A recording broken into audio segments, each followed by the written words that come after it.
व्हिडिओत दाखवल्याप्रमाणे creamy texture असलेलं नॅचरल आईस्क्रीम मोजक्या साहित्यात घरगुती पद्धतीने कसं बनवायचं ह्याची रेसिपी आज आपण बघूया.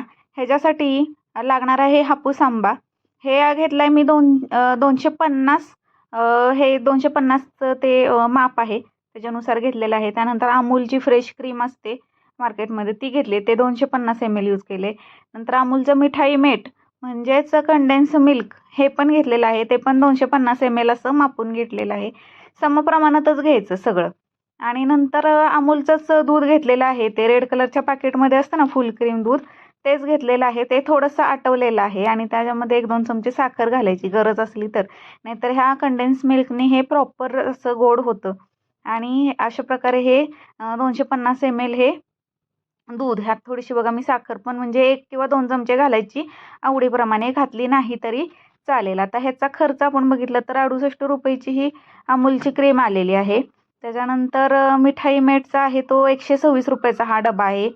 आणि दुधाचे समजा आपण धरले की 40 रुपये आणि आंब्याचे 100, असं 350 रुपये हा टोटल 1 किलोच्या आईस्क्रीमसाठी खर्च आला आहे. 350 रुपयाला 1 किलो आईस्क्रीम तयार होतं. ते काही जास्त दिवस म्हणजे मी तरी माझं तर संपूनच गेलं. पण जास्त बाहेरच्या आईस्क्रीमसारखं हे आईस्क्रीम टिकत नाही. ह्याच्यामध्ये काही प्रिझर्वेटिव्ह, काही आपण केमिकल हे ॲड करत नाही आहे. आणि अशा प्रकारे हे सगळे पदार्थ मिक्सरमध्ये घालून 1, 2, 3 असं म्हणजे 2दाच असं करून मिक्सरमध्ये जरासंच फिरवून घेतलं.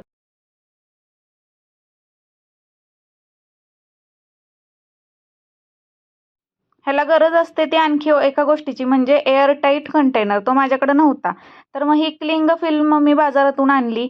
हे अशी पातळ अशी प्लास्टिकची पेपर आहे. हा आपल्या डब्याला, कुठल्याही स्टीलच्या डब्याला, प्लास्टिकच्या डब्याला आपण लावून ह्याच्या एअरटाईट अशा पद्धतीनं बनवू शकतो. आणि ह्याच्यावर झाकण लावलं की हे एअरटाईट कंटेनरप्रमाणेच फिक्स होतं. असं आहे हे. आणि ह्याच्यानंतर हे फ्रीजमध्ये सेट करायला ठेवल्यावर लगेच 7-8 तासात, म्हणजे रात्री सेट करायला ठेवलं की सकाळी झालं असं होत नाही. त्याला चांगला 16 ते 18 तासाचं वेळ जाऊन द्यायला लागतो. म्हणजे आज संध्याकाळी ठेवलं तर आपण म्हणू शकतो उद्या संध्याकाळी सुद्धा ते उद्या संध्याकाळपर्यंत सुद्धा तुम्ही ते सेट होण्याकरता असं ठेवू शकता. अशा प्रकारे एअरटाईट करून मी हे 18 तासासाठी असं हे फ्रीजमध्ये ठेवून दिलं सेट होण्यासाठी. आणि नंतर ओपन केल्यावर रिझल्ट तुम्ही असं बघू शकता. खूप छान क्रीमी अशी कन्सिस्टन्सी असली, छान तयार होतं आईस्क्रीम हे बरं का. आपल्याला वाटते की एअरटाईट कंटेनर नसला म्हणून काय झालं, पण एअरटाईट कंटेनर जर यूज केला नाही ना, तर असं बर्फासारखं असे हे बर्फासारखं लागतं आईस्क्रीम. म्हणजे असं क्रीमी असं छान असं नाहीच होत. असं म्हणजे कुल्फी झाल्यासारखंच तयार होतं. त्यामुळे एअरटाईट कंटेनर हा महत्त्वाचा आहे ह्याच्यामध्ये.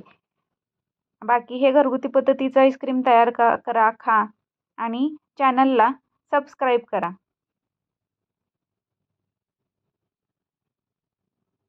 ह्याच पद्धतीनं आपण सीताफळ, पेरू आणि अशी वेगवेगळ्या प्रकारची फळं वापरून नॅचरलच्या स्टाईलने वेगवेगळ्या फ्लेवरचं आईस्क्रीम हे घरगुती पद्धतीनं बनवू शकतो.